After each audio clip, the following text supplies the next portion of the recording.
era of time management was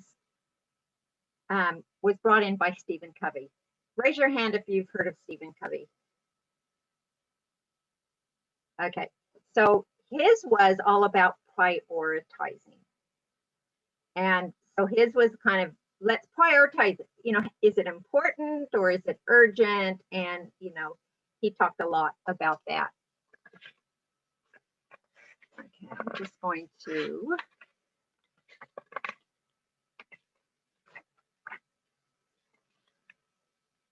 Okay, and he, of course, we know that he wrote 7 Habits of Highly Effective People.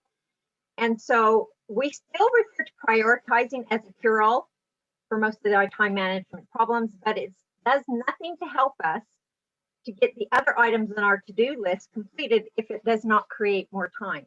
Okay, prioritizing is just rearranging things. So prioritizing is really just borrowing time from another activity to do that activity. So here we go. We have 168 hours in a week. These are all the things that are important to us. These are our values. And we only have 168 hours a week. And so we might say, okay, well, my faith is number 1, family, fitness. And so you tend to focus on what matters the most. But prioritizing does not create more time. We simply are just borrowing time from one of the other areas to use in that time. And 2, if we have an addictive type of personality, we might think, I'm going to go and get fitness, and you're going to spend a lot of time working on your fitness, yet your family's struggling. You're not spending time with your family, or it could be work and your family's not getting your time. So we can be really out of balance by prioritizing the wrong way. Now, some of you may have seen this done before, but the jar on the left is all the things we need to do every day. Now, if you do the small things first and leave the most important things to last, you'll never get to those things. They'll be the ones that we think. They always say, eat the frog first. Eat the thing in the day that, you know, is the thing that you really need to do, or you may not want to do. Do that one first, because otherwise you will procrastinate that and fill your time doing all those little things that really don't. That's when you're spending time.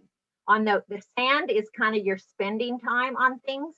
The rocks is your investing time. The things that if you do these, it's going to make your life better. It's going to make your life easier. It's going to give you more money, or more time and more money. And so we have to do first things first, do those priority things first before we do the other.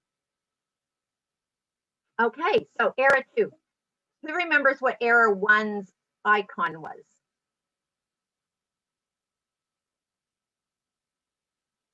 I remember Leanne, it was what about era efficiency. 1 icon? Yes, efficiency. Yes, and Leanne, what was the icon? I think it was someone running like this, kind of poised, maybe a. Yeah. Wasn't a person. Yeah. I think it was a Running vector fast. art. Yes, that's right. It was a runner, and that's right. Good answer. And I mean, is that look relaxing to be running? No, that person would get really burnt out.